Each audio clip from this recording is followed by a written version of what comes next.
उसने 1 साल बाद कहा मैं तीसरी ब्याह के लाऊंगा। तो क्या प्रधानमंत्री के आवास में 3-3 औरतें रहेंगी? अब सोचिए कितना मजा आता कि मुसलमान हिजाबन औरत हमारे देश की प्रधानमंत्री बन गई, मान लीजिए।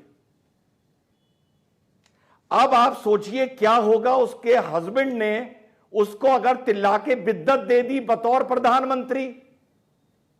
अगर सायरा बानो ना होती तो मुसलमान हिजाबन औरत प्रधानमंत्री को उसका शौहर तल्लाके बिद्दत दे सकता है, कितना मजा आता। अच्छा ये बताइए अमीश भाई, अगर मुस्लिम औरत हमारी प्रधानमंत्री बन गई और उसके शौहर ने कहा मैं इसी घर में प्रधानमंत्री आवास में दूसरी बीवी ब्याह के लाऊंगा क्योंकि शरिया कहता है, अजीब प्रॉब्लम खड़ी हो जाएगी देश में कि प्रधानमंत्री का हस्बैंड उसी घर में दूसरी औरत ब्याह के ला रहा है और मान लीजिए उसने 1 साल बाद कहा मैं तीसरी ब्याह के लाऊंगा। तो क्या प्रधानमंत्री के आवास में 3-3 औरतें रहेंगी? बात तो सही है। गजब बेइज्जती है। हम चाहते हैं कि हमारी बच्चियों के सर पे हिजाब हो, एक हाथ में कुरान हो, एक हाथ में संविधान हो हिंदुस्तान का, एक हाथ में किताब हो, कलम और वो पढ़ लिख कर अच्छी एक पत्रकार बने। क्या बोला तूने? एक पत्रकार बने। साले का खोपड़ी तोड़ साले। इस देश में मुसलमानों का वोट ले लो और हिंदुओं को जातियों में बांट दो। ये कौन करता है?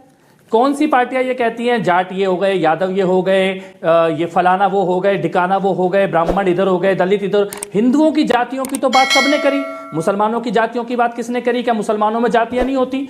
73-74 तरह की जातियां होती हैं।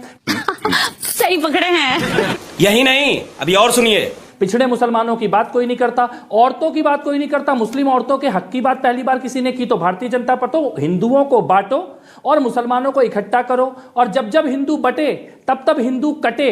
ये कौन करता है? किसकी ये राजनीति होती है? ये सवाल उनसे पूछना चाहिए जो डंके की चोट पे कह रहे हैं कि हम हिंदुओं को बांटने के लिए आए हैं, हिंदुओं को बांटने के लिए आए हैं। हिंदुओं की जातियों के नाम पे जिनकी पार्टियां चल रही हैं बरसों से, खाली जाति के नाम पे कोई MY का कॉम्बिनेशन बना के बैठ गया, कोई किसी का कॉम्बिनेशन, और खाली जात के नाम पे मुसलमान का वोट लेके जिनकी राजनीति चल रही है उनसे ये सवाल। लेकिन आज बड़ा सवाल ये नहीं है, आज बड़ा सवाल ये है कि जो लोग ये कहते हैं अमीश भाई कि हिजाब पहनने वाली प्रधानमंत्री बनेगी, तुम देखना एक दिन इस देश की प्रधानमंत्री एक बच्ची हिजाब पहन के प्रधानमंत्री बनेगी। वैसी की पार्टी की अध्यक्ष ही नहीं बन सकती हिजाब वाली औरत, प्रधानमंत्री कैसे बनेगी? अपनी पार्टी के अध्यक्ष बना के दिखा दो, सेक्रेटरी बना के दिखा दो, स्टेज पे खड़ा करके दिखा दो, साथ में नमाज पढ़ा के दिखा दो, मस्जिद में जाके दिखा दो। अरे गुलाम तुमने बना के रखा है, गुलाम तुमने बना के रखा है। ओवैसी की पार्टी की अध्यक्ष बना के दिखाओ ना हिजाब वाली औरत। प्रधानमंत्री के सपने बाद में देखना, प्रधानमंत्री के सपने बाद में देखना। बेटे मौज करा दी, वाह बेटे वाह। मैं ये बात कहना चाहता हूं कि आज एक बहुत ही खूबसूरत वीडियो टीवी में देखा।